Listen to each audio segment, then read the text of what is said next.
The cosmetic warfare in Daniel. Okay, I'm gonna put on my glasses to read this here. This is the second study, second lesson. Um, the last other one, and then I'm gonna try to do is fill in the blanks like that. And yeah, I think that's what I'm gonna try to do is fill in. Hold on. Hold, try to fill in the blanks. All right, let's read this here. We know that we have a war going on, and between truth and error, right? And it's a warfare going on, and it's all about kingdoms and people wants to establish their own empires and stuff. They own gods. Every empire has their own gods.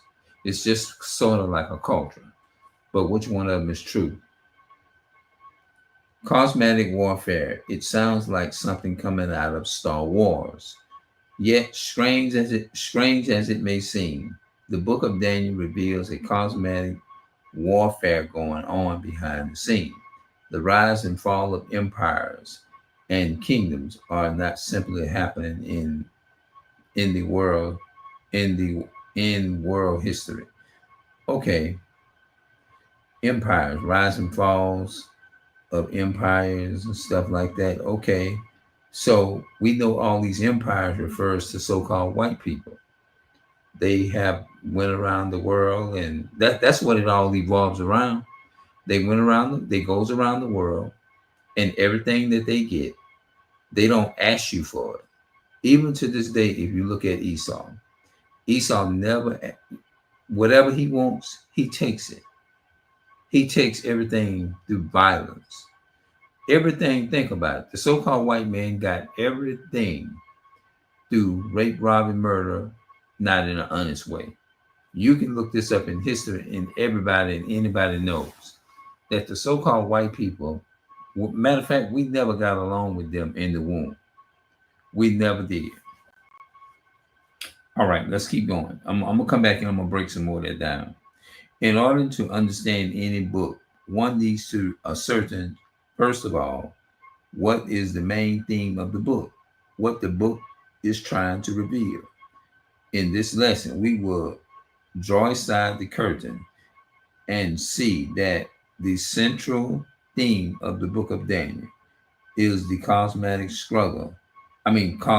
drama being played in ancient Babylon. Babylon is a place where it's really America, ancient Babylon versus modern day Babylon.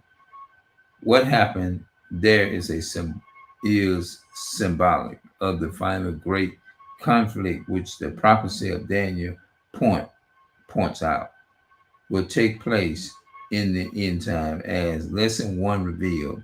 The stories of the book of Daniel dramatize what the prophecies are predicting what happened to God's people in ancient Babylon. Is a foretest, is a forestate. I'm thinking foretest of what will happen to God's people in the time of the end. Just as cosmetic forces were at work against God's people in the time of ancient Babylon, so in the last days there are cosmetic forces at work. And there are, hold on, just as cosmetic forces were at work against God's people in the time of ancient Babylon, so in the last days there are a cosmetic forces at work seeking to destroy those who are faithful to Jesus Christ. And that's still talking about the Israelites. All right, it says number one, as the book of Daniel opens, who appeared to be defeated? Daniel 1:1. King Jehoiakim and God's people. Okay, you have to understand something about Jehoiakim. He was a king of the Israelites, the Jews, the so-called blacks in the Bible. He was a king of them. He was a leader. Note, the book of Daniel opens with a tremendous defeat for God's people.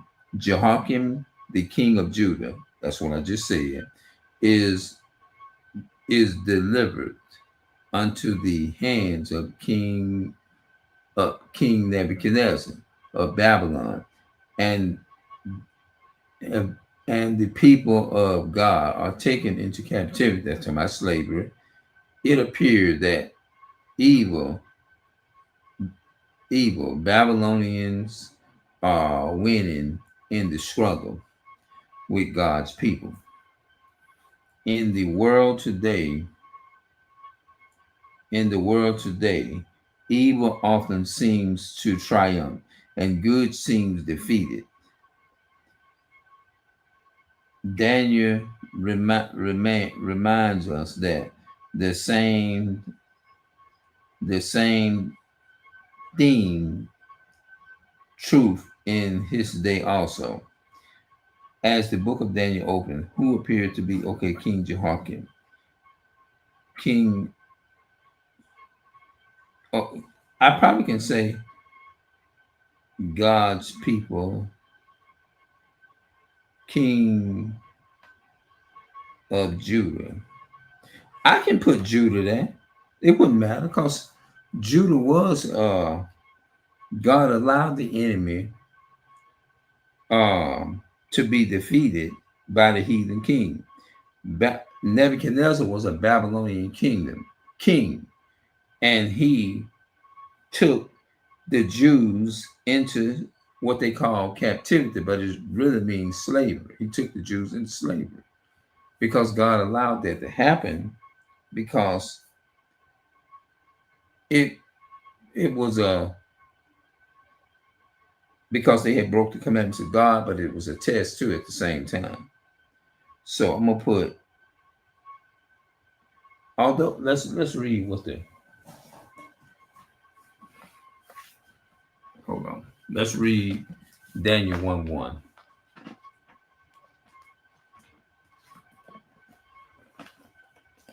I'm going through 32 lessons.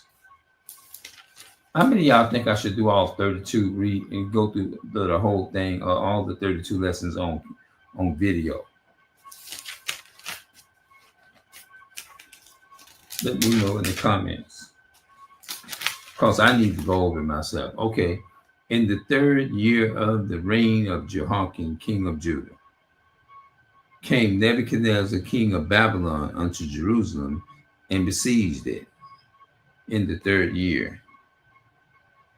In the 3rd year of the reign of Jehoiakim, king of Judah. King of Judah. Okay, I'm going to put, yeah, that would be the correct answer to put right at the top. Hold on. King of Judah. That would go right there. King, King, King of Judah. And I got some math, some biblical math I want to go over too. I know my math by heart. And we're going to get off into that. Vicarious Dei. Vicarious is spelled Vicarius, and breaking each letter down, I'm going to do that. Dei, DEI is like 501 or 501, or you doing backwards, and they all have a meaning. And FILII 53, okay, we're going to get, it's going to break, go into, we'll get that. King of Judah. The king of, and the 3rd year of his reign, king of Jehoiakim, king of Judah. King of Judah. King of Judah King of Judah. Okay, Judah.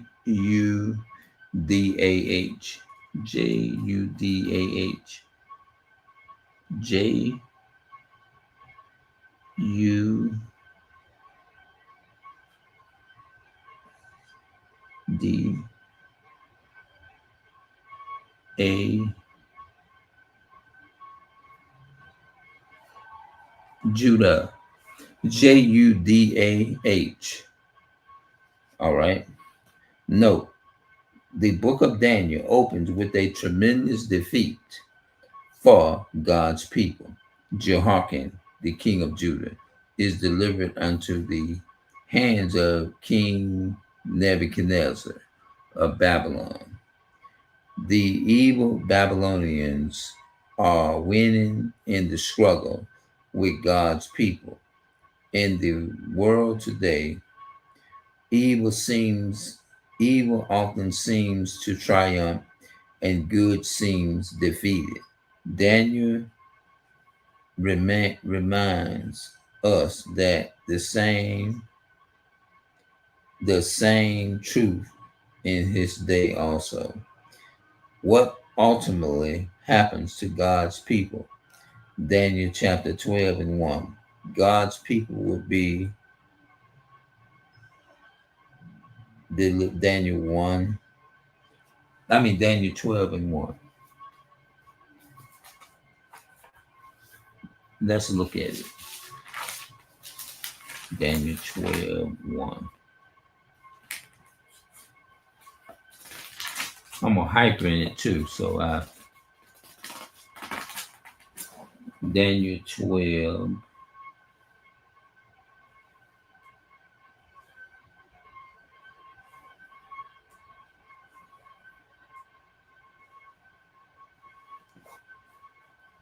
Okay. At that time shall Michael stand up, the great prince, which stand before the children of thy people.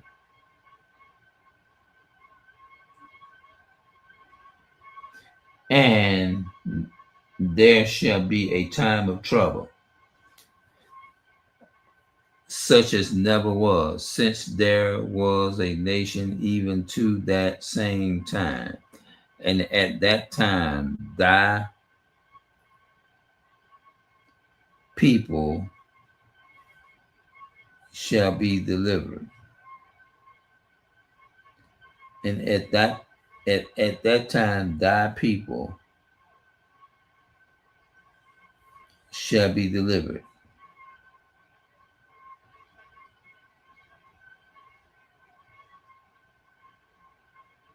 God's people will be delivered. Okay, let's put that down there. Is at that time when Michael stand up and the great prince will stand before the children of thy people, and then there shall be a time of trouble, such as never was, since there was a nation even to that same time. And at that time, thy people shall be delivered. Okay. I'm not good at spelling that stuff. So let's write it in and fill in the blank. That's D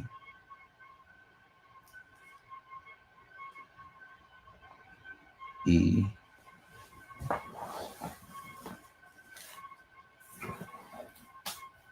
Okay, that's D E L. That's I V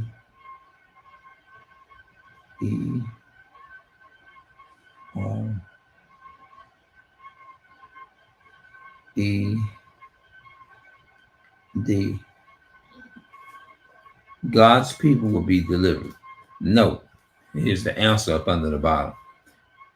While the book of Daniel begins in apparent defeat for the people of God, it ends with complete victory for God's people, who will ultimately be delivered. While the book of Daniel reveals a cosmetic drama between the forces of good and evil, It reveals that in the end, God will triumph and God's people will be victorious.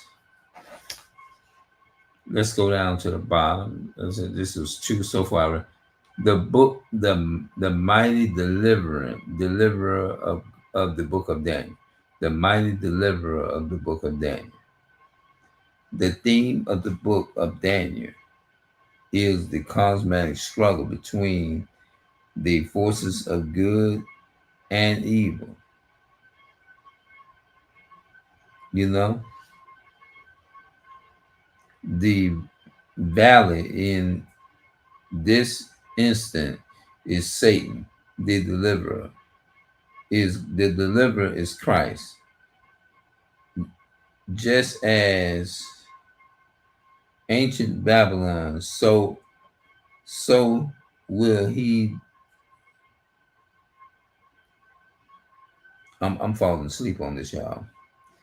So he will be the final great deliverer of God's people in the time of the end. Let us notice how the book of Daniel present Christ as the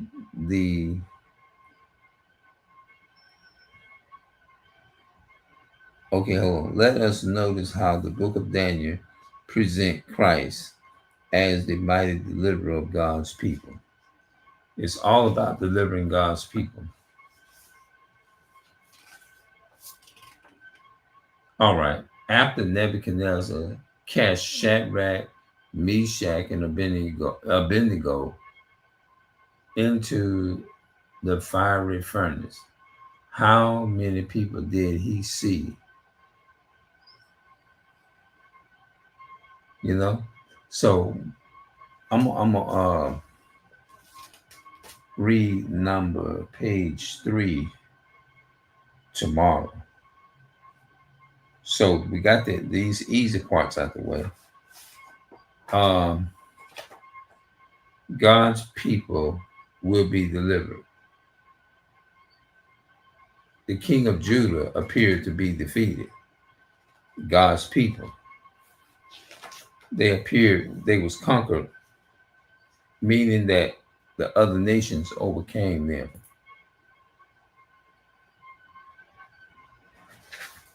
So I'm gonna stop it right there. And we'll chop it up in the next video.